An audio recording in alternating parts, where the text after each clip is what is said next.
कसं वातावरण कोल्हापुरात आहे, विशेष करून महाराष्ट्रातला आता महाराष्ट्रामध्ये प्रचंड उत्साहात मतदान होतंय.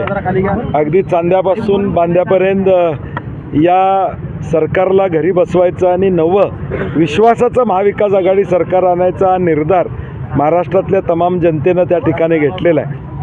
मराठा समाजावर आंदोलनावर झालेला लाठीमार आणि अनेक विषय आहेत या राज्यातले. छत्रपती शिवाजी महाराजांच्या पुतळ्याचा झालेला अवमान असेल, बदलापूरची घटना असेल, वाढलेली महागाई असेल, ह्या सगळ्या गोष्टी नजरेत ठेवून निश्चितपणे महाराष्ट्रातली 13 कोटी जनता महाविकास आघाडीला मॅन्डेट देईल अशी आम्हाला खात्री आहे.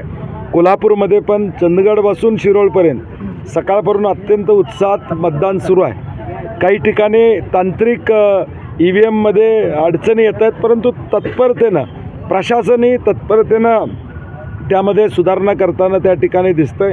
काही किरकोळ तक्रारी येतात, परंतु ताबडतोब त्यामध्ये सुधारणा करण्याची भूमिका प्रशासनानं घेतलेली आहे आणि आम्हाला खात्री आहे की या राज्यातली जनता हे महाविकास आघाडीला मॅन्डेट देईल आणि महाविकास आघाडीचं सरकार आहे. पैसे वाटल्याचा प्रकार कशा प्रकारे बघता, कारण मोठ्या प्रमाणात टीका झालेली आहे. विनोद तावडेंनी मात्र साफ इन्कार केलेला आहे. नाही, हे सरकार खोकेवालं सरकार आहे हे महाराष्ट्राला माहीत आहे.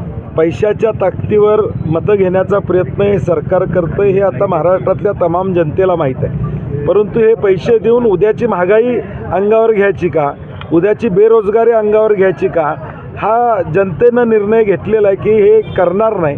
आणि सुज्ञ आहे जनता, हे सगळं उघड्या डोळ्यानं बघते. महाराष्ट्राची ज्या पद्धतीनं इमेज आज देशपातळीवर चालली आहे ती मान झुकवणारी, या ठिकाणी मान खाली घालणारी आहे. आणि म्हणून ह्या सगळ्या गोष्टी बाजूला सारून महाविकास आघाडीलाच लोक मतदान करतील अशी आम्हाला खात्री आहे. राज्यामध्ये काय चित्र वाटतं तुम्हाला? ज्या पद्धतीनं प्रचाराचे मुद्दे होते, आरोप प्रत्यारोप झाले, धर्म, त्याबरोबर गॅरंटी, हे सगळे मुद्दे आले. महत्त्वाचे काय मुद्दे वाटतात तुम्हाला? नाही, मी म्हणलं सातत्यानं आम्ही सांगतोय, महाराष्ट्रातला मध्यमवर्गीय महागाईनं पिचलेला आहे, बेरोजगारी वाढलेली आहे. MPSCचे नव्हते एवढे आंदोलनं या महायुतीच्या काळात झालेले आहे. आणि म्हणून महाविकास आघाडीचा जो महाराष्ट्र धर्म वाचवला पाहिजे या भूमिकेतून आदरणीय राहुलजी असतील, आदरणीय पवारसाहेब असतील, आदरणीय उद्धव ठाकरे साहेब असतील, यांच्या नेतृत्वाखाली आम्ही एक विश्वासाचं सरकार देतो आहे. अविश्वासाचं वातावरण या महाराष्ट्रामध्ये निर्माण झालेलं आहे. आमदारच पळून जायला लागले, पक्ष फुटायला लागले, विश्वास ठेवायचा कोणावर असं सामान्य जनतेला वाटतं आहे.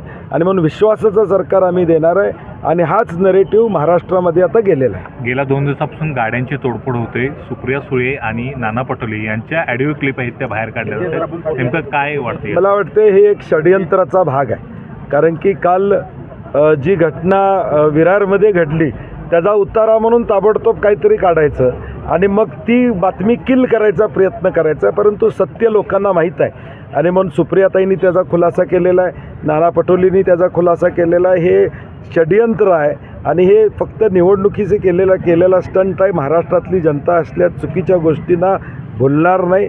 जे TVवर बघितलेलं आहे विरारमधलं ते सत्य लोकांच्या समोर आहे. कोल्हापूर जिल्ह्यात काय परिस्थिती दिसते? कारण नाही, मी म्हटलं जसं कोल्हापूर जिल्ह्यात देखील महाविकास आघाडीला प्रचंड मॅन्डेट त्या ठिकाणी, कारण की गेल्या 2.5-3 वर्षामध्ये टक्केवारीचे प्रतिनिधी या कोल्हापूरमध्ये टक्केवारीच्या माध्यमातून या कोल्हापूरला बदनाम करण्याचा प्रयत्न केलेला आहे. आणि आम्ही कोल्हापूरच्या विकासाचं विजन घेऊन पुढं जात आहोत.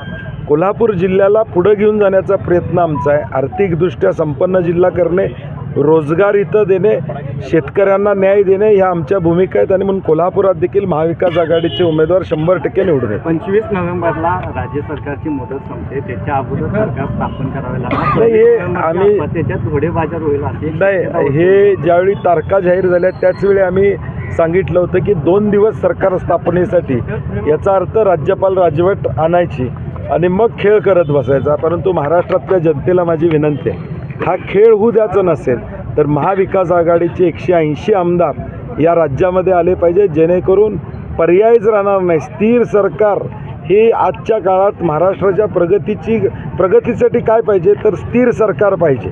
हे असलं चुकीचं सरकार, फोडाफोडीचं सरकार नको. आणि म्हणून राज्यपाल 26 तारखेनंतर आम्हाला तशी वेळ येणार नाही, कारण की मॅक्झिमम जागा आमच्या येतील आणि राज्यपालांना आम्हालाच बोलावं लागेल. जिल्ह्यात 10च्या 10 जागा